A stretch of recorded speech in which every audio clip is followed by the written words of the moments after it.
Let's go to Bill Weber. And I'm here with Robbie Loomis, and to put it politically correct, these guys are steamed. You guys were held for several laps. Robbie, what's the story? Well, I tell you, I really don't know the story. I guess it's a tough call, you know, up there for NASCAR on these short tracks. You know, that 11 car run us all over the racetrack after he done got loose. He was out of control down there and wrecked. And then he run us all over the racetrack. I guess we got into the back of him. NASCAR made the call to put us in a penalty box. I've seen a lot of these other guys, you know, it happened with the 3 car there earlier. I don't know why it just happens to us, but NASCAR will take care of it, I guess, and things will work their way out. Okay, he's going to go back to work, but let me tell you, it was pretty heated down here. Richard Petty was involved. They were really taken to task with some of these NASCAR officials down there. They pleaded their case as long as they could, but no good, and they held Bobby Hamilton on pit road, and it was frustrating to watch, and I was standing right there, so I can't imagine what it was like to be a member of the team. They held him for 5 laps. That puts him back in 35th position, 5 laps down. And they're still talking about it to the NASCAR officials.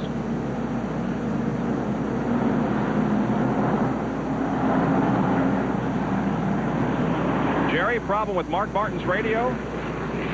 Bob, unfortunately, that is the case. The crew now trying to work on a backup helmet. They're changing a visor, and they have some cords. Apparently, Mark can hear Steve Mill and the crew, but they cannot hear him, so they had everyone out here on pit road watching very closely.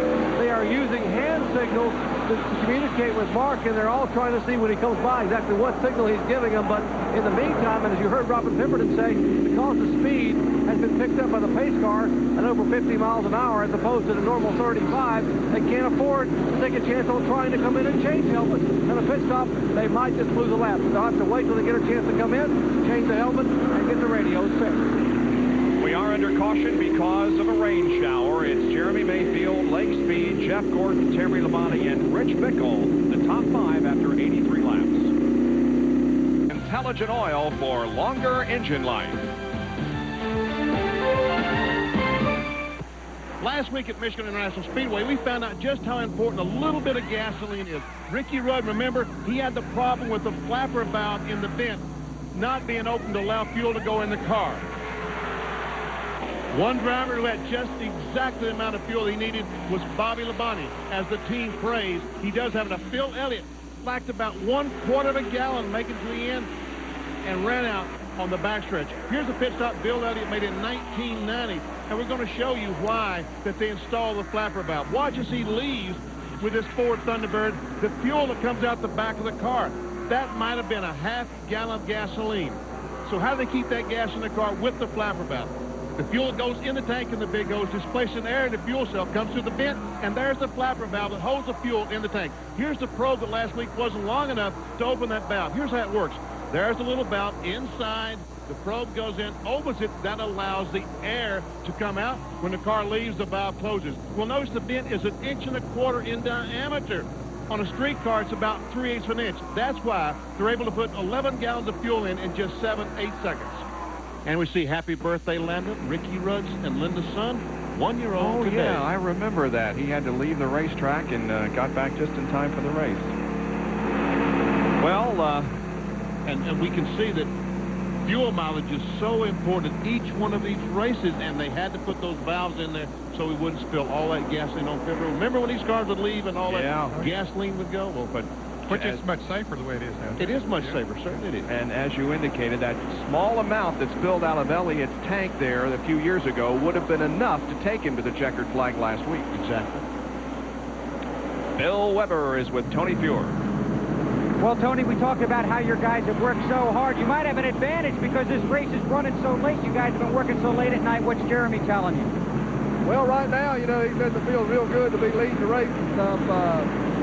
The car's working real good and stuff. You know, we just needed track position, the main thing. That's the reason I bid it a while ago, so that we could move on up. Because we knew the car was pretty quick. We practiced real good today and last practice and stuff.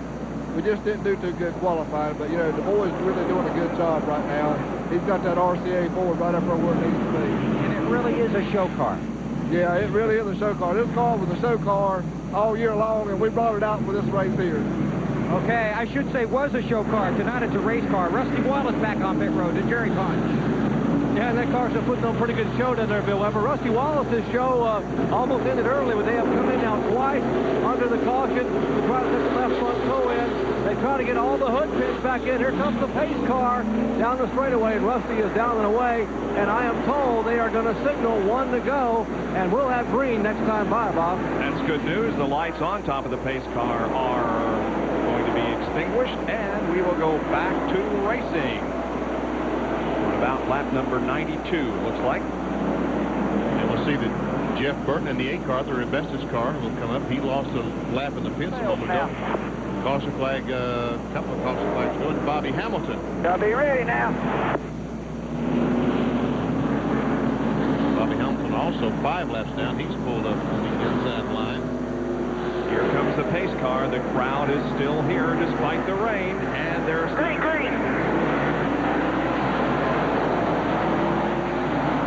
Jeremy gets a pretty good jump. It's his second Bristol race. He was 21st here last August. He did not qualify for the spring race here in Bristol, but right now Mayfield is at the head of the field.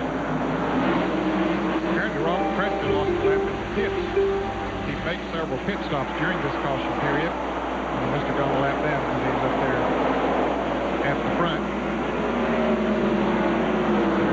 Behind the car number 24 of Jeff Gordon.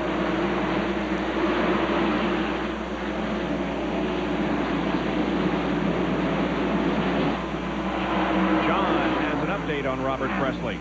Well, Ned, as you said, Robert's been on pit road several times during that caution. They developed a leak in the rear end housing. Charlie Presley and the crew got underneath the car, used a little compound and sticky stuff, you might say, pushed it up on there. They have told the NASCAR official they think that that's going to hold it and stop the leak. They should have told the NASCAR official they hope that's going to stop the leak. And it just might.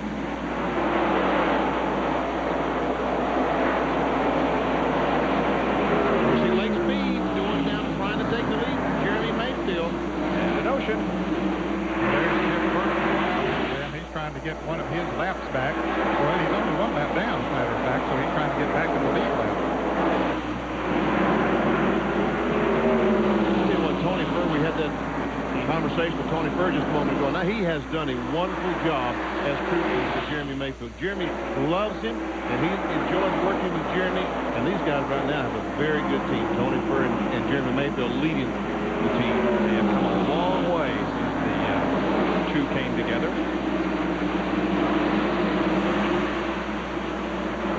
John, what happened to Jeff Burton that he lost his lap?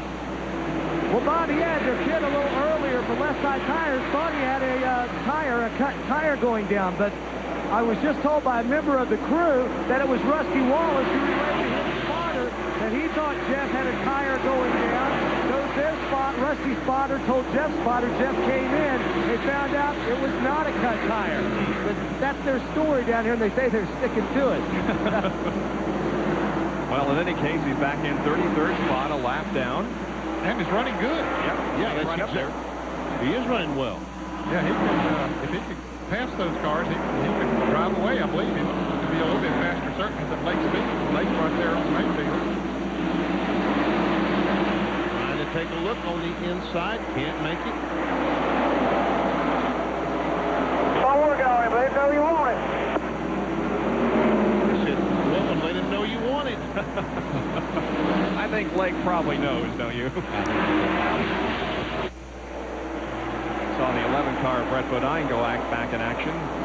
He's been in the wall at least twice. Lake Speed almost got the wall that time as he came off the second corner.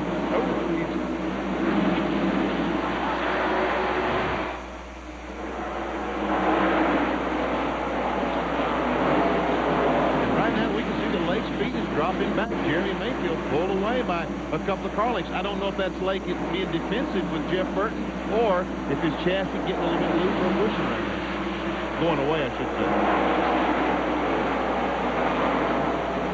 Half a field summary. Mark Martin, our pole sitter, back in the 11th position. Dale Earnhardt is 20th.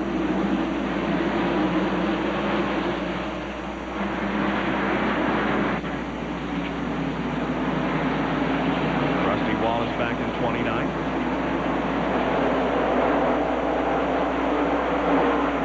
Jimmy Spencer's been working on Rich Bickle. Bickle driving the 40 car Pontiac.